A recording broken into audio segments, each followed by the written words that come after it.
In our last lesson on the sayings of the crucifixion, we found at the introduction of that lesson that Jesus had left the trial of Caiaphas and the Jews had taken him to the judgment hall of Pilate. However, we stopped at that particular point because there was another event that was transpiring. Judas now came to the understanding that Jesus was going to be condemned to death. He was now feeling the guilt of his actions. He immediately took the 30 pieces of silver back to the high priests and to the scribes and to the elders and told them, "I have sinned. In that I have betrayed innocent blood." Their response was absolutely unconcerned, wasn't it? What is that to us? See thou to that. He throws the 30 pieces of silver down upon the temple floor, and rather than truly repenting, out he went and hanged himself. And those were the thoughts and the subjects of our previous lesson. We now turn our attention back to Jesus at the judgment hall of Pontius Pilate. As you read Matthew, Mark, and Luke, you might think that Jesus was taken to Pilate and the Jews also immediately enter into the judgment hall of Pontius Pilate as well. Because that seems to be the indication that you give. But when you read the Gospel of John, you find out that that was not the case at all. We turn to John 18, verse 28. Look what the text says. "And they led Jesus from Caiaphas unto the hall of judgment. And it was early." Now note this. "And they themselves went not in to the judgment hall, lest they be defiled." Note why. "But that they may eat the Passover." All of us as Christians are familiar with the Passover, aren't we? It was one of the three major feasts of the Jews. It commemorated the passing over of that death angel, of all the firstborn of the Israelites who had the blood of the Passover lamb placed upon the doorpost and upon the lintels. It was remembered every year by the Jews, and the Jews thought of it as a very important feast. In fact, it was a family feast. And all of the families entered into the city of Jerusalem, and there would have been hundreds and thousands, perhaps even millions of individuals in attendance at that particular feast. And these Jewish leaders did not want to miss that feast. Because Pilate was a Gentile, they believed in their mind that entering into that judgment hall would have defiled themselves. And if they defiled themselves, then they would have to wash and they would be declared unclean until even. And therefore, they would be eliminated from eating the Passover. So the Bible says, "But they themselves went not in to the judgment hall." Now, aren't we again impressed with the hypocrisy of the Jews? Just think about these men. They are so concerned about becoming ceremonially unclean, are they not? "Oh, we can't go into that judgment hall. We'll be defiled, and if we're defiled, we can't eat the Passover. Oh, we're so religious. We're so righteous. We're so godly." And yet, they are totally unconcerned about the defilement of their heart that has brought them to the judgment hall. It's amazing, isn't it? Here they are bringing a man who is innocent before Pontius Pilate so that he can condemn this man to death. And yet they have absolutely no concern about their inner defilement, but they're so concerned about that outward defilement of entering into the judgment hall. Barnes makes a very interesting statement about this matter in his commentary. He says this: probably there is not anywhere to be found among men another such instance of petty regard for mere ceremonies of the law and attempting to keep free from pollution, at the same time that their hearts were filled with malice, and they were meditating the most enormous of all crimes. Oh, we can't be ceremonially unclean, but we can kill the Son of God. Hypocrisy to the nth degree, isn't it? As we read through the gospel accounts, we're intrigued by what one writer includes and another excludes. And so as you read, you have to read with caution, you have to read with care, and you have to try to put those accounts together so that you truly understand all that is transpiring. For you see, when you read Matthew and Mark, it seems as though Jesus and the Jews immediately enter into the judgment hall, and Pilate begins to ask questions, namely whether Jesus believes he's a king. Find it interesting that Luke is the only writer out of all four who mentions Jesus' trial before Herod. And it happens right in the middle of the trial before Pontius Pilate. We'll come back to that in a later lesson. It's interesting as well that Matthew is the only writer, Matthew chapter 27 verse 19, that talks about Pontius Pilate's wife who had a dream about Jesus. And she even intercedes on his behalf, doesn't she? And she tells Pilate, have nothing to do with this just man. And yet Pilate totally disregards the words of his wife. We'll come back to her later on during this trial as well. Here's a very interesting note, folks. Jesus' trial before Pontius Pilate was a private session. Did you ever really know that? It's interesting, isn't it? Now remember, the Jews would not go in where? To the judgment hall, lest they be defiled. So John's Gospel tells us in the very next verse, Pilate then went out unto them. You see, they wouldn't come out to him, so what does he do? He goes out to the Jews in order to ask them questions about Jesus. When he's through talking to the Jews, notice what John's Gospel tells us. Then Pilate entered into the judgment hall and called Jesus. Where are the Jews? They're still on the outside, aren't they? You see, this is a private session that Jesus has with Pontius Pilate. Therefore, we have entitled this particular section, Jesus' private encounter with Pilate. Just one-on-one. One king to another king. One man to another man. A Jew versus a Gentile. And it's going to be interesting as we find out what these two individuals discuss and the thoughts that Pilate has about this man. Before we go on into this lesson, we need to talk for just a few minutes about who this Pontius Pilate is. The first point that we would note is that he is the Roman governor. Some refer to him as the procurator of Judea.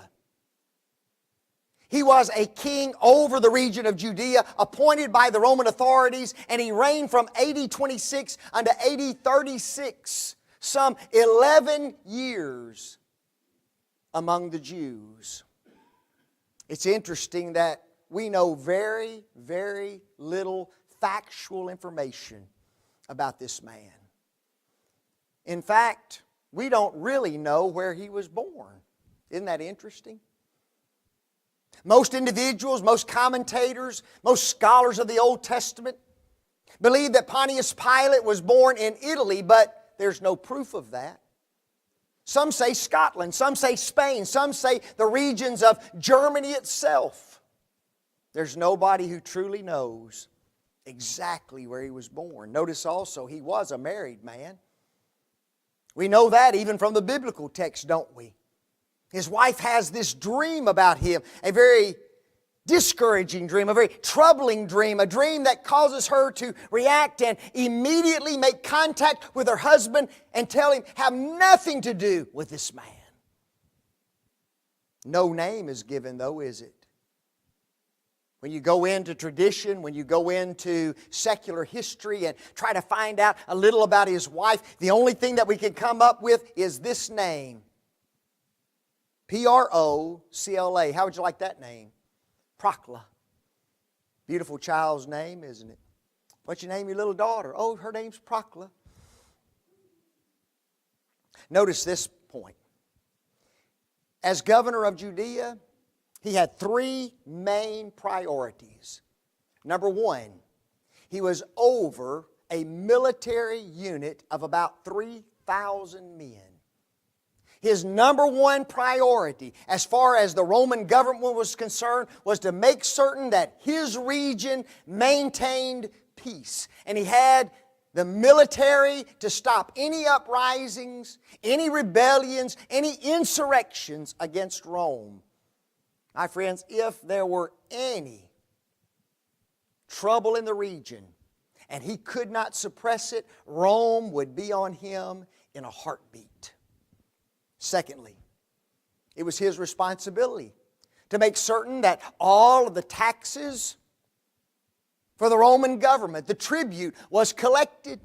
Keep that point in mind as we go through this particular lesson. And lastly, it was he who was to have interaction with the local authorities. As far as the Jews was concerned, their authority was the high priest and the Sanhedrin. Question: who was it who had brought Jesus to Pilate that morning? It was the Sanhedrin, wasn't it? You see, this is Pilate's obligation. I must take this case. Here's another interesting thing. Pilate did not favor the Jews. Can you imagine that? You're ruling over a group of people, and he doesn't care for them at all. In fact, he disdains these individuals. And during the course of his reign, he did all kinds of things in order to intimidate them, in order to antagonize them. Just look at two or three things. First, when he got the throne in Judea, he allowed his Roman soldiers to bring their gods into the land of Palestine.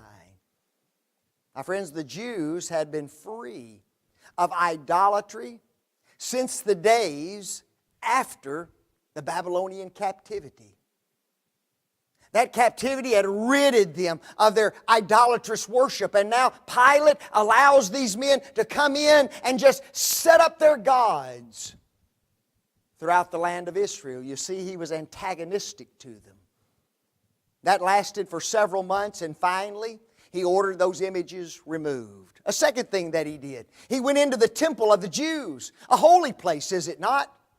And upon those walls he put golden shields of the Roman armies, defiling the temple of God.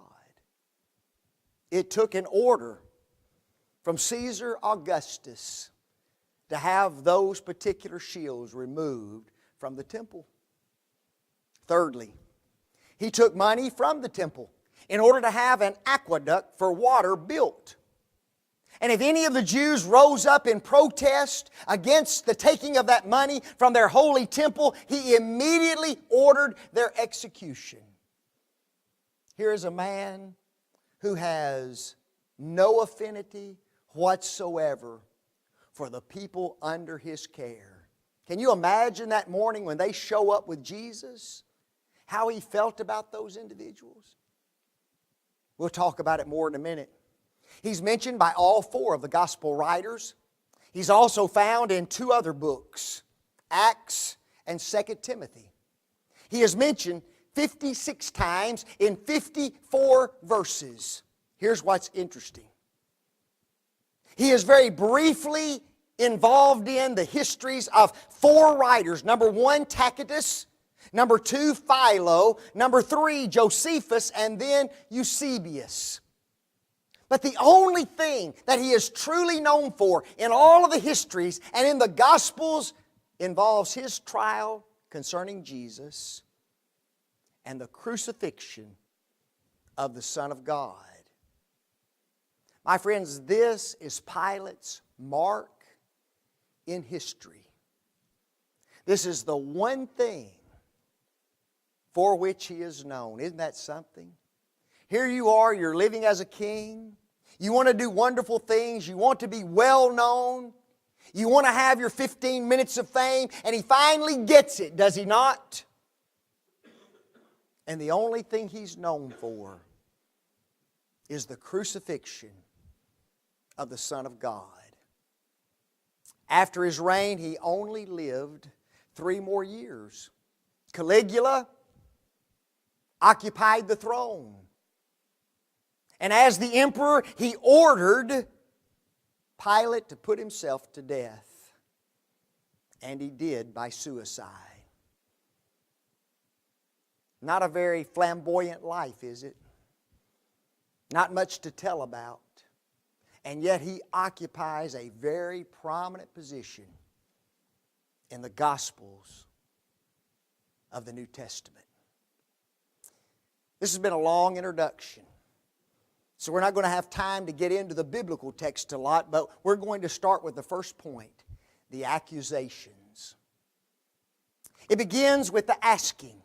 In John 18:29, remember the text says that Pilate went out unto those individuals. That is a fact that Matthew and Mark don't tell us about. You start reading Matthew and Mark, and all you read about is he begins to question Jesus Christ. Are you a king? Are you a king? But that's not where everything begins. Notice what the text says. Pilate went out unto them and said, notice, what accusation bring ye against this man? Is that a good question? Absolutely.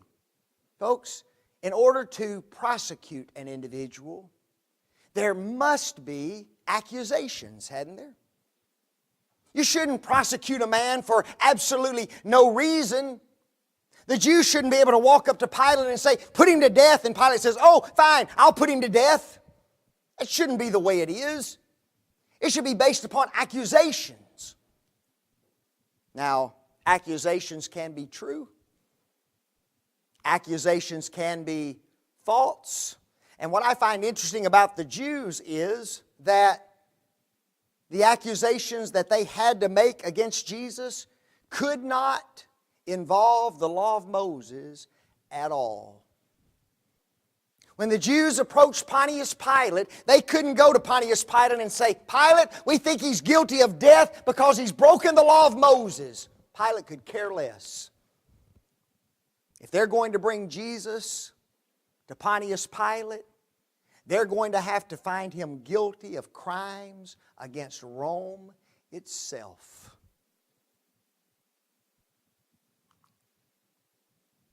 Pilate had to deal with this, didn't he? This is becoming a troublesome situation.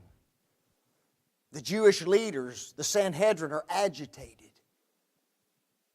Pilate knows that I've got to take this case, but as we begin to study it and as we begin to read, the one thing we find out is this: Pilate wants nothing to do with this situation. And yet he has to deal with it. I find it interesting. Remember, what was the question? What accusation bring ye against this man? Here's their assurance. They answered and said unto him, if he were not a malefactor, we would not have delivered him unto thee. What are they saying?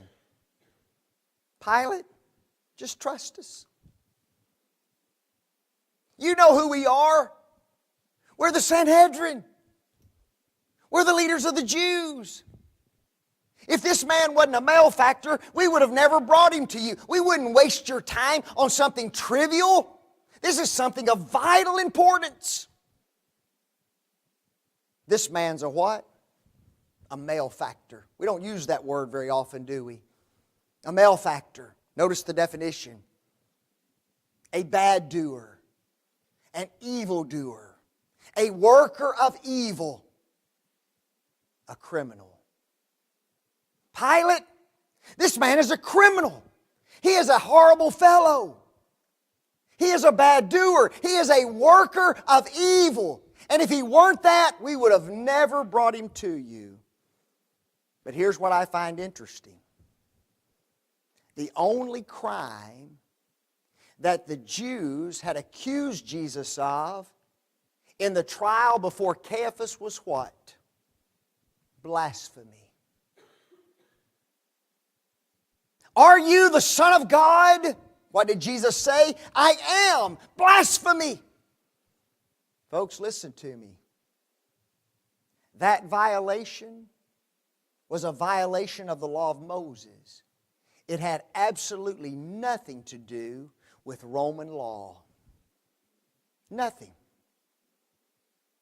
But you see, they're going to have to convince Pilate that Jesus has somehow broken Roman law. And you need to deal with him on a higher level than just Jewish law, but the only accusation they have is blasphemy. Now I say that, the only one that they might have justification for is blasphemy. Notice this. They accuse Jesus of being a malefactor, a criminal, when everything they were doing made them workers of iniquity. Isn't that true? Folks, think about what's going on. They have covenanted together with one of Jesus' apostles for 30 pieces of silver so that he will betray him into their hands. They had offered a bribe to a man in order to get him to turn upon his own master. Secondly, there were no charges to bring upon Jesus. Even the charge of blasphemy was not true, was it? Question. What are judges supposed to do? They're supposed to examine the evidence, are they not? They're supposed to look at everything that's involved in the case and then make a decision. And they had done none of that as far as Jesus was concerned. What had Jesus admitted? I am the Son of God. Here's the question. Was that true? Was there evidence to back up the claim? And there was evidence. There was plenty of evidence. Look at my works. Look at the prophecies of the Old Testament. I am who I say I am. And they refused to look at the evidence. They had even brought false witnesses themselves against the Christ in order to determine guilt. You tell me who the malefactors were. It wasn't Jesus. The evildoers on this evening was none other than the Jewish leaders themselves. Folks, that's not anti-Semitism. That is gospel truth. The Jews turned upon the Christ, didn't they? I find it interesting what Pilate says in regard to these individuals. Remember, what did they say? Oh, Pilate, trust us. He's a criminal. If he weren't a bad guy, we wouldn't have brought him to you. Look what he says. Then Pilate said unto them, take ye and judge him according to your law. The Jews therefore said unto him, it is not lawful for us to put any man to death. Now there's a lot in that statement. Notice the first point. Pilate doesn't know what's transpired through the course of the night, does he? All he knows is he gets a knock on his judgment hall door, and it's the Jews. What you need, guys? Put him to death. What has he done? He has no clue that he's already been tried. You see, Pilate really doesn't want this case, does he? The very first thing Pilate tries to do is give the case right back to them. Take him and judge him according to what? Judge him according to your law. I don't want anything to do with this. Don't you think Pilate would have loved just to go back, shut the door, and leave the Jews to their own doings?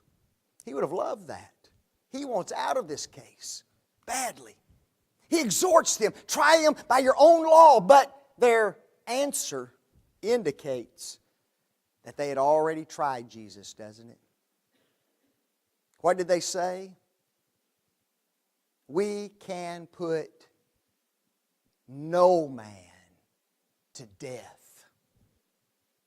What did they just tell Pilate? We've already judged him. He's already been through our court system. And we view him guilty of death crimes. And we want him put to death. But we can't do that. We need you to do that. You see, only the Roman authorities could carry out capital punishment in the days of the Jews. Now, go to John's Gospel, John 18, verse 32. And John makes a very interesting statement right here. What do the Jews want? The Jews want Jesus put to death. If they could have tried Jesus and put him to death by their law, which blasphemy was punishable by death, how would they have done it?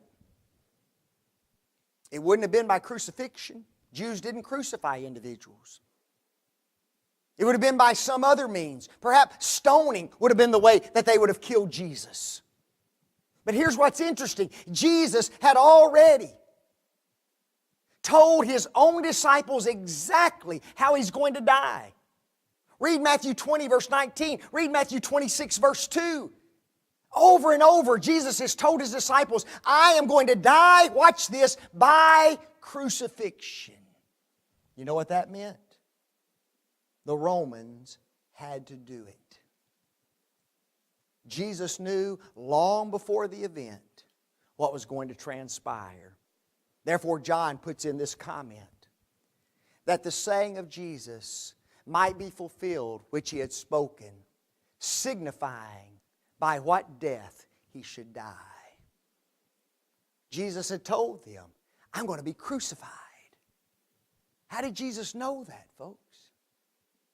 If He were violating Jewish law, He would have been stoned.